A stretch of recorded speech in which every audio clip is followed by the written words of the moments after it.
I had a lot of advice from Donna in preparation for tonight.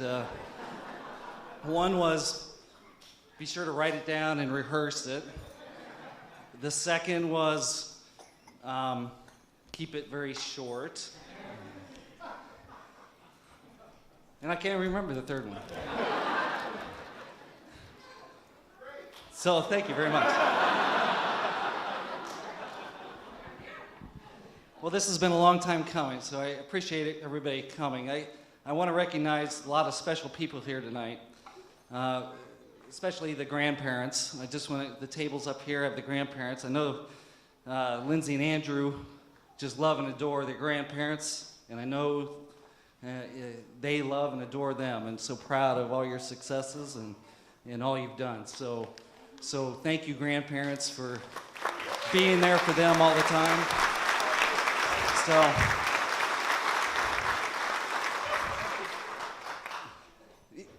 additionally, we have surrounded by everybody here has played a very important part of their lives. So, if you think about it, everybody here has influenced Lindsay and Andrew all this time. So we have aunts and uncles, cousins, nieces, nephews. We have brothers, sisters. We have childhood, lifelong friends.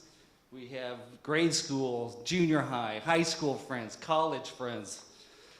We have former co-workers, current co-workers here, and neighbors. Very important neighbors, too. Don't want to forget them. Kids that were babysat for, we cover it all here. So thank you all for coming tonight. It's a great thing that you've influenced them. So, yeah. Most of all, I think there's another group of people to really recognize tonight, and that's Lindsay and Andrew's parents. So.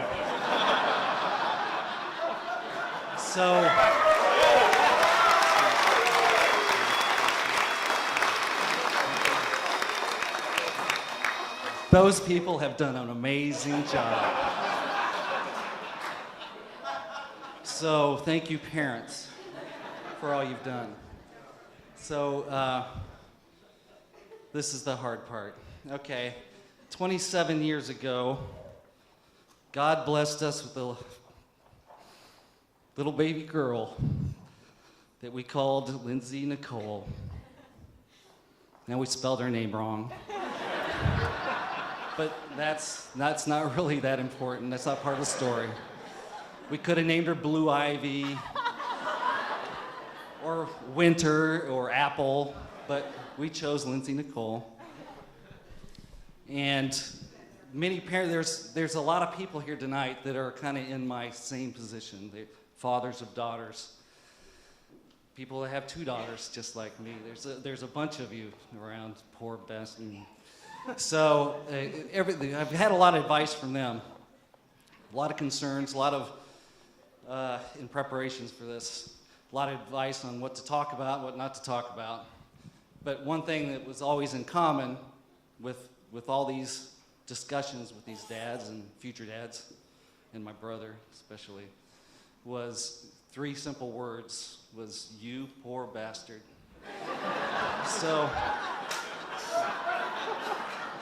But, and that was, a lot of that was for my brother. But, the first concerns as a new father of a little baby girl was, Scott, you're gonna have a lot of dance recitals in your future, big bow ties or big hair bows to put in hair. And to be honest with you, there wasn't enough recitals. They were really a pleasure to participate in and to watch. And the hair, I learned how to put a bow in a hair, big Texas-sized bows back then. And the next concerns, of course, that dads had for me was, those teenage years. Those are gonna be tough. And her head's gonna spin around, and evil things are gonna be said. In all honesty, those was so easy. She made it really so easy, and it wasn't bad at all. And the head didn't go all the way around. And then next was boys and dating. And that's the tough one for dads once you get to that point. And those, in hindsight, were really a pleasure. It wasn't bad at all. I mean, there was that 2-minute curfew violation that one time that I said it was 5 minutes, she said it was 2 minutes, but so still a little upset about that, Andrew. But the truth was, I just had to make a point. I don't know who it was, but it was more than 2 minutes. So then the last big concern, and the biggest of all of them, was what if she falls in love with a man, wants to marry him, and he's a real loser? So we're not going to go there yet. So, Andrew Carter.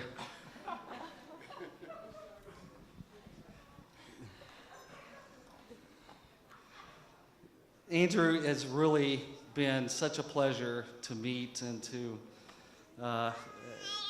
to fall in love with our daughter. There was times when Donna and I, and Donna will attest to this, we would talk and we'd say, you know, there's cultures all around this world that they arrange marriages.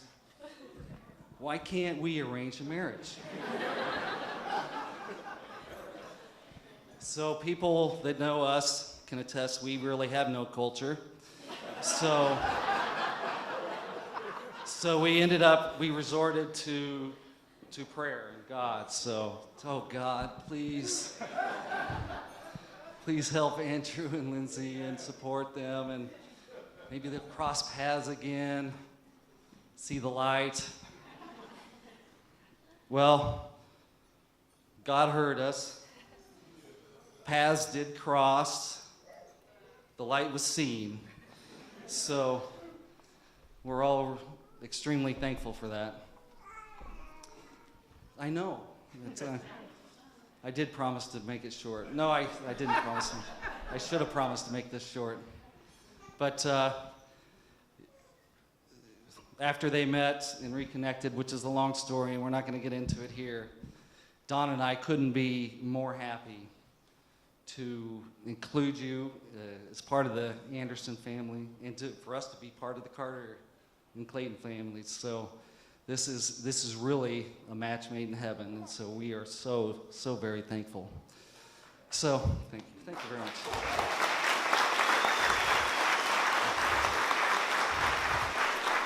But so I only had a few tears there, so that was not too bad. So there's a line from a movie I watched. So I got through college by plagiarizing and stuff. So I'm going to do my best at this line I heard, and I thought it was fitting. Is you never know what life has planned for you, but sometimes, just sometimes, it turns out a whole bunch better. And I'm certain this is one of those times. So Lindsay and Andrew, we all wish you love, happiness, and great successes in your future. So I do want to have people grab a glass of their favorite cocktail, raise a glass, and this is the audience participation part. So I want everybody to repeat after me. Cheers to family.